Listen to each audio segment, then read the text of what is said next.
So we're starting animation this week, and in order to learn how this program deals with animation, we actually have to go kind of back to the beginning. So we have to go back to look just briefly talking about what it means for something to be film.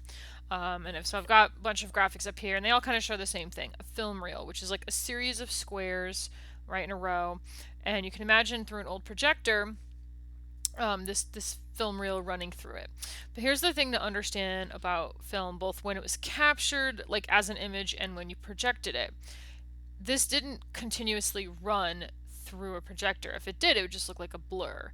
What would happen is you would have one image that would come up, it would freeze, like the whole film reel would freeze, a shutter around it would open so we could see the picture, shutter closes, then this one advances to this space, and then the shutter opens, and then we look at it. So each time we look at an image in a film, it's a still image. The idea of motion picture is actually false because nothing is ever moving. Again, if it is, you can't see it. So anytime you see or think of a projector or a camera that's running, it's actually starting and stopping. And every time it stops is when you're seeing the one picture, and then it moves again. And we have the digital equivalent going on. We can also look at this. So all the old-timey zoetropes that used to happen, you'd spin it, and if you look at the top, like through the top, it would just look like a blur. And if you would look through the slit where your image would be broken up, then you could see the actual animation. And that notion of a certain amount of still pictures per second is what we are dealing with here. So this is our animation day 1 file. It's up on Blackboard. It looks like that. And it's got a symbol already set up in it just so we can make sure we're all working from the same thing. If you work with something that is not a symbol, or that is not at least a drawn object, and it's this kind of flash drawing, you could run into some problems with some of the stuff we're going into. So we want to make sure we're working with objects almost all the time. There's exceptions to that rule, but essentially you want to work with objects. And if you click anywhere on the background, you can get to the properties of the program itself, or for this particular file, it says FPS 24. That is frames per second. Standard North American film for a very long time has been 24 frames a second. Obviously, if you play games, it could be 60 or 120 frames a second. Old British shows like Doctor Who would be 25 frames a second. Old soap operas and commercials shot on video were 30 frames a second. These are differences you would note, but 24 is kind of what we stick with for most standard things in the US. And those frames exist up here. Now I'm going to change the properties on this so we can kind of see it a little bit bigger. And I'm also going to, this is how you zoom into your timeline, right? So right now I can see 6 seconds, 6, 5, 4, you can see them listed up here. I'm going to zoom in so that we kind of see a lot less than that, in part because I don't need 6 seconds, and in part because these are just very, very tiny bits, and we need to be able to see them more easily. This is set up so that it's in frames, because frames are what we deal with, but it kind of measures the seconds for us, because who wants to divide some big number by 24, right? So you can know how many seconds in you are with this. And by default, on any given layer, there is one frame at least, because you can't have anything existing without at least one frame. So everything we've been working on at this point has been like the first frame of a potentially longer project. It's not that it had no time, it's just that it had only that one frame and nothing else. So in order to have animation, the first thing we need is more time. And there's about 14 different ways you can press a button to make this happen. I'll go over 2. One of them is to right-click, insert frame. The other, if you like your hotkeys, is to hit F5. Either way, it's going to add a frame out here, whichever one you're selecting, right? These empty slots are eventually slots for frames. If you click one, you add one, it fills in all the rest, because you can't have a frame, at frame 48 if you don't have it at 47, 46, 45, etc. Right? So that's step 1. Step 2 is that we need change. In order for anything to be animating, you have to go from point A to point B, which means we need two different things happening at least. Right now you can see there's a dot right here. That's a keyframe. In order to have any animation of any sort, you need two keyframes. So I'm going to click right here on 1 second. I'm going to right click and I'm going to say insert keyframe. Now before we inserted a frame, that was just this blank thing here. Ignore that rectangle, that's at the bottom, it's meaningless. But here we're inserting a keyframe. And you can see that there's a little black dot right there. Now let's say I don't do that, right? Let's say I go to frame 1 and I say, okay, I want this to be over here. And then I go to frame 24 and I say, okay, I want it to be over here. And I move it over to the side. Well, your first tip off that something's going on is you can see this whole section is selected, which is Animate's way of telling you, you just changed the whole thing.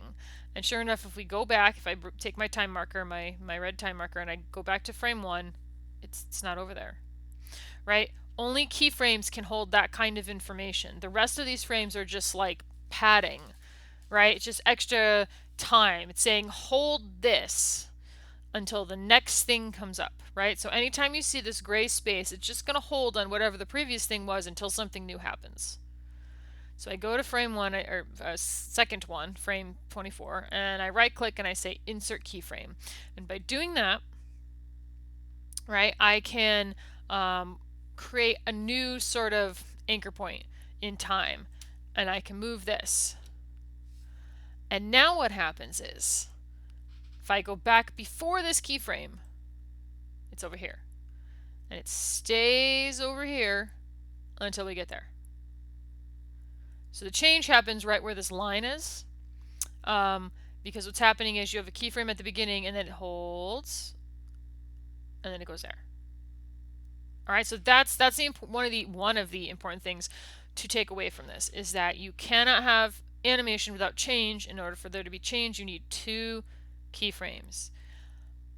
Now, I can change this keyframe from anywhere in this section. It doesn't matter right now which section I'm on. If I am here and I move this, it's going to change it for the whole thing. But in the future, it will matter. In the future, it will matter a great deal. So, as a habit, you should put yourself on the keyframe where you want there to be a change and then make the change. Right? So I would go to this first keyframe and I would say, whoops. There we go. I would say, I want you to be off screen. And then I would go to this keyframe and say, all right, I want you to be off screen. Right? I get myself in the habit of clicking on the keyframes to make the change. Now, right now, there's no movement. It's just kind of blinking.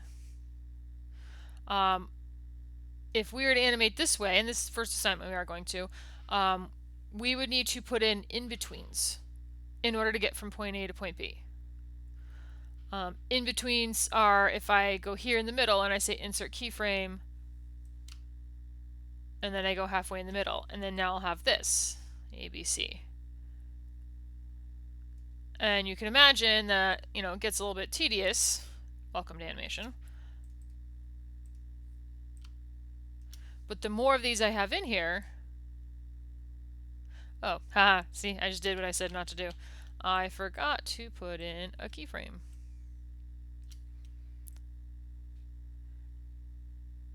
Now we're almost getting motion. We only have 5 pictures going across a second. That's 5 frames a second. Although I'm going pretty quickly. But with only 5 drawings and quite a ways to, quite a distance to go, we're almost getting motion. Because our eyes will, 2 different things happen. One is that the image imprints on our eyeballs. Like there's literally back behind our brains, we have persistence of vision, and behind your eye on the nerve, the image actually imprints for like a fraction of a second. If you're thinking, that's crazy, ask yourself why you don't live in the dark even though you blink about 1,000,000 times a day, right? So keep in mind that every time you blink, technically you should be seeing darkness, and yet you don't. So the other thing that happens is there's a phenomenon in our brains that happens where we presume if something went from point A to point B and we didn't see it happen, we assume there's motion. We put 2 and 2 together. There's a lot that our brains do that make animation work. There you go. Now it's really starting to look like animation. If an alien species came down and started watching our television machines, they'd wonder why we looked at blinky pictures all the time. Because unless they have persistence of vision and other neurological phenomenon going on in their heads, they can't see this as animation. No, that was really slow and terrible. It also jittered a little bit. It's skipping frames because I'm recording the screen. We're going to see that a lot this semester going forward. I can run a test. That's a little bit better. Obviously, that's not quite animation. Yeah, we're not there yet. Now, if you were to continue doing this, when we're working with images kind of sliding around like this, we usually actually work with something that will in between for us, and that's going to be your next lessons. What we're going over right now, besides just learning how frames work, has more to do with drawing. So I have here an example of something that I worked on in a different class, where it's, well, we can't see the actual drawings. That's awkward. Each one of these dots is a keyframe. And as I frame through them, you can see the animation. You can see that pause right there. Everyone is a different frame because it's got a little bit of a drawing jitter on it. But right, so you can see how that would be put together, and the way I did it is very similar to this, only with being more careful and not talking while I did it. Right, you decide, you have it start here, and then I figure out, okay, it's going to end here, come up with an in between, but also a little bit of a slowdown, a little bit of a, like, it rocks forward a little bit and then rocks back to end. We call that a follow through, where it goes too far and then comes back. And by putting all that together, action by action, so doing that one and then figuring out this keyframe action, right, looking up, and then that little jump, by putting that together, action after action after action after action, eventually you get animation.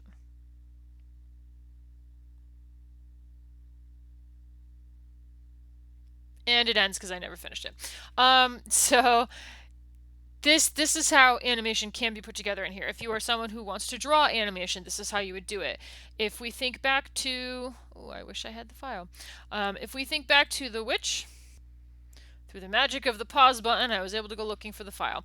If we think back to this assignment with the drop shadow, one of the reasons I showed it is because there's many different types of animation going on in here. The purple arrows we will get to in the next lesson, but if I double click about 100 zillion times, let's see what this is. That's her mouth. I'd rather look at, yeah, okay. So her hair. There's 3 different keyframes.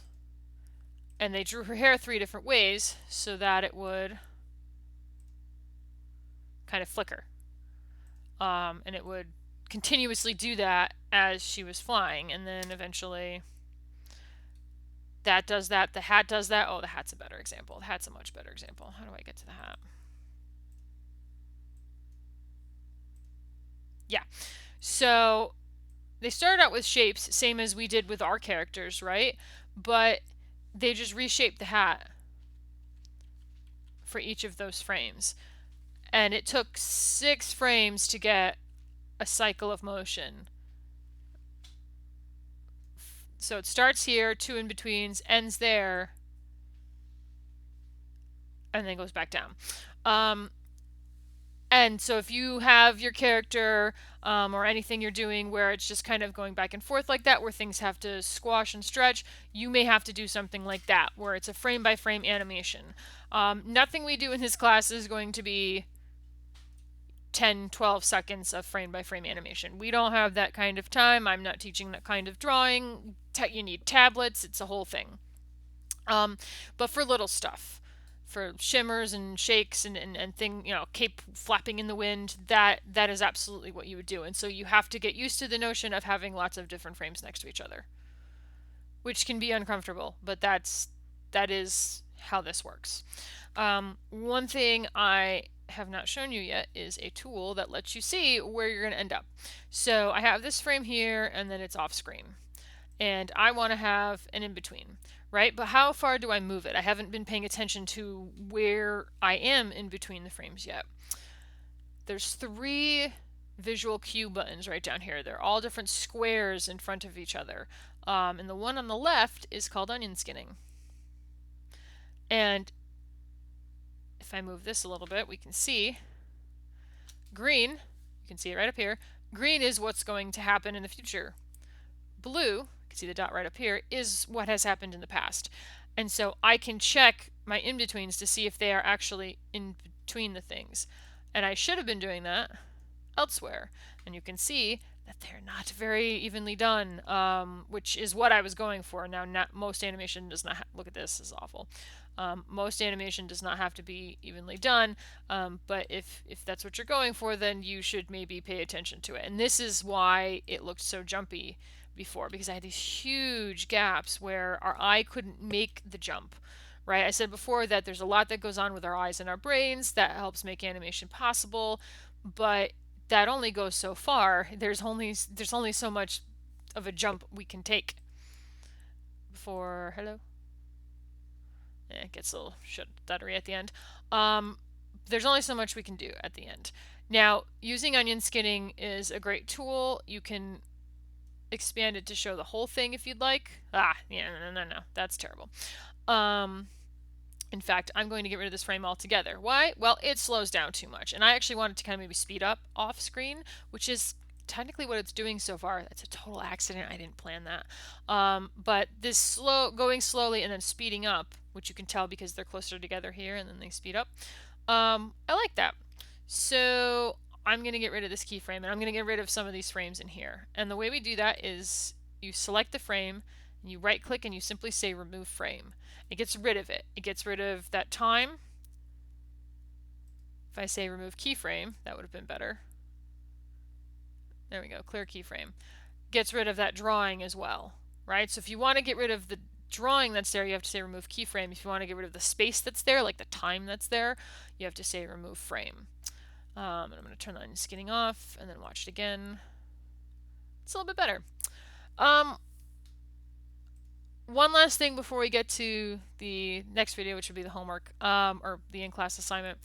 So when it comes to moving frames around, the timeline is as picky as the drawings.